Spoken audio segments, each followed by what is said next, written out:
Hello friends, మనం మహాభారతము శాంతి పర్వము తృతీయ ఆశ్వాసంలో భాగంగా యుద్ధముకు చేయవలసిన సన్నాహముల గురించి తెలుసుకుందాం.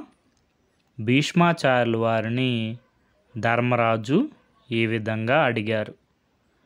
పితామహ, యుద్ధం చేయుటకు తగు సమయమును, యుద్ధముకు చేయవలసిన సన్నాహముల గురించి వివరించండి అని. అప్పుడు భీష్మాచార్యుల వారు ఈ విధంగా చెప్తున్నారు. ధర్మరాజా, వానాకాలము శీతాకాలంలో యుద్ధం చేయరాదు. ఎండాకాలం రాకముందే యుద్ధమునకు వెడలుట మంచిది.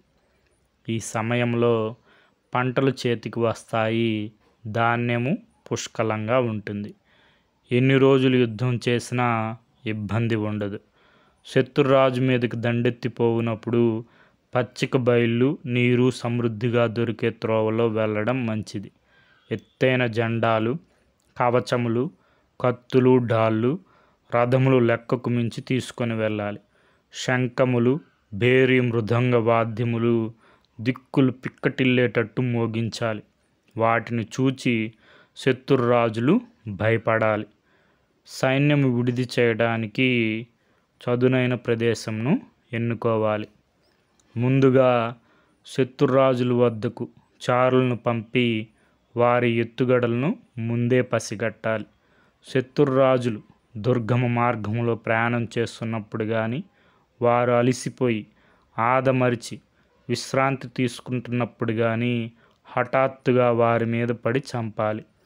కాల్బలము ప్రయాణం చేయడానికి చెట్లు, పుట్టలు, గుట్టలు ఉన్న దారిని, అశ్విక దళం ప్రయాణించుటకు నీళ్లు, బురద లేని సమతల మార్గమును, నేల గట్టిగా ఉండి చక్రములు దిగబడిన మార్గమును రథములు ప్రయాణించుటకు ఎన్నుకోవాలి.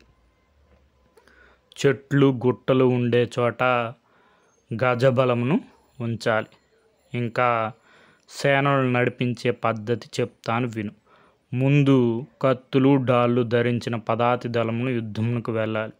వారి వెనక ధనుర్ధారులు నిలవాలి. వారి వెనక అశ్విక దళము నిలవాలి. అశ్విక దళము వెనక గజబలమును, వారి వెనక రధికులు నిలవాలి. గాంధారము, సింధు, సౌవీర దేశముల నుండి వచ్చిన వీరులు కత్తి యుద్ధములో, బల్లెములు విసరడంలో నేర్పరులు. ఔసీనర దేశం వాళ్ళు అన్ని రకముల ఆయుధములు ప్రయోగించడంలో నేర్పరులు. ప్రాచ్య దేశం వారు గజబలమును నడిపించడంలో నేర్పరులు. వారు కపట యుద్ధంలో ఆరితేరిన వారు. యవనులు, కాంభోజులు, మధుర చుట్టుపక్కల ప్రాంతాల వీరులు అశ్వములు ఎక్కి యుద్ధం చేయడంలో బాగా ప్రావీణ్యం సంపాదించిన వారు. గుర్జర దేశస్థులు విలువిద్యలో ప్రావీణ్యులు. మాలవ దేశస్థులు రథములు ఎక్కి యుద్ధం చేయడంలో నేర్పరులు. ఇతర దేశస్థులు కూడా యుద్ధ ప్రావీణ్యం కలవారు ఎంతోమంది ఉన్నారు. వారి వారి ప్రావీణ్యములకు తగ్గట్టు వారిని మనము వినియోగించుకోవాలి అని భీష్మాచార్యులు వారు ధర్మరాజుకి చెప్పారు. అప్పుడు ధర్మరాజు భీష్మాచార్యులతో, పితామహ, యుద్ధమునందు విజయం సాధించాలంటే మన సేనకు ఏ ఏ లక్షణములు ఉండాలి అని అడిగారు.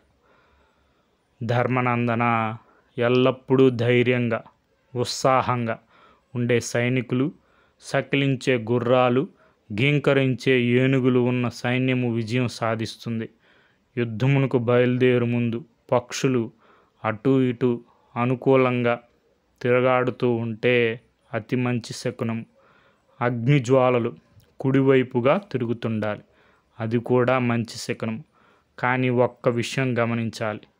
ఎలాంటి కవ్వింపు చర్యలు లేకుండా అకారణంగా యుద్ధమునకు కాలు దువ్వే రాజుకు పాపం చుట్టుకుంటుంది. యుద్ధంలో పారిపోయే సైన్యమును తరమడం, చంపడం మహాపాపం. మన పక్క సైన్యం కొద్దిగా ఉన్న ధైర్యోత్సాహములతో ముందుకు ఉరిగితే ఎంత పెద్ద సైన్యమైనా పారిపోతుంది. రాజుకు ఓర్పు ఉండాలి, కానీ దానికి ఒక హద్దు ఉండాలి. అతి ఓర్పు అనర్థదాయకము. శత్రురాజు పొగరుబోతుతనంతో తన మీదకు వస్తుంటే వాడిని అణచడం ఉత్తమం అని భీష్మాచార్యులు వారు ధర్మరాజుకి చెప్పారు. అప్పుడు ధర్మరాజు భీష్మాచార్యుల వారిని ఈ విధంగా అడిగారు. పితామహ, రాజు తన శత్రువు పట్ల ఎలా నడుచుకోవాలి?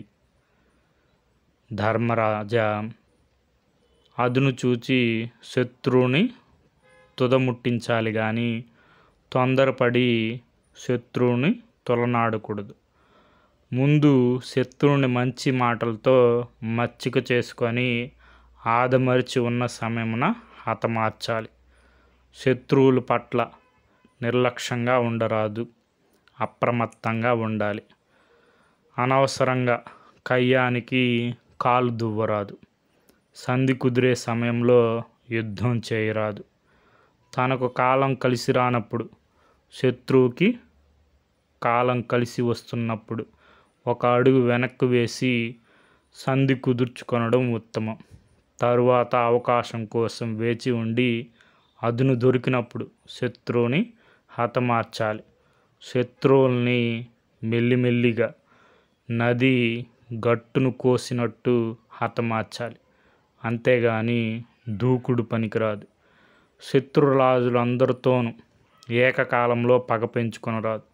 వాళ్ళందరూ కలిసి నిన్ను ఓడించే ప్రమాదం ఉంది అని భీష్మాచార్యులు వారు ధర్మరాజుకి చెప్పారు.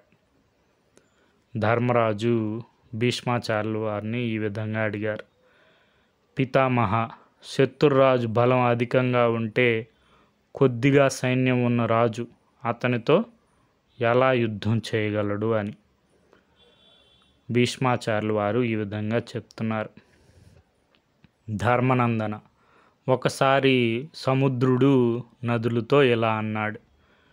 మీరు గట్టు ఉరుసుకుంటూ పారుతుంటారు కదా, పెద్ద పెద్ద వృక్షాలు కూడా ఆ ప్రవాహంలో కొట్టుకుపోతుంటాయి కదా, కానీ ఒడ్డును ఉన్న రెల్లు దుబ్బలు మాత్రం అలాగే ఉంటాయి, కారణమేమి అని.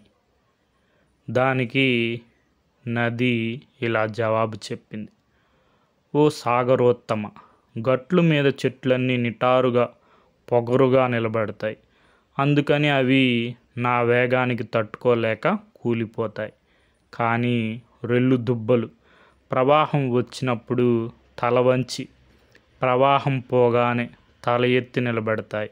అందుకని వాటికి ఏ హాని జరగదు అని నది సముద్రుడితో చెప్పింది. కాబట్టి ధర్మనందన, బలహీనుడైన రాజు తన బలము, శత్రువుల బలము ముందుగా తెలుసుకొని అనుగుణంగా ప్రవర్తించాలి.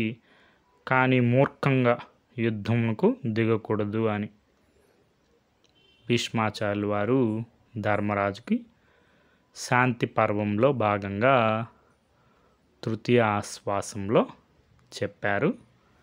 దీనికి మూలం మహాభారతం. తెలుగు అనుసరణ కవిత్రయం పాదరేణువు మొదలి వెంకట సుబ్రహ్మణ్యం గారు.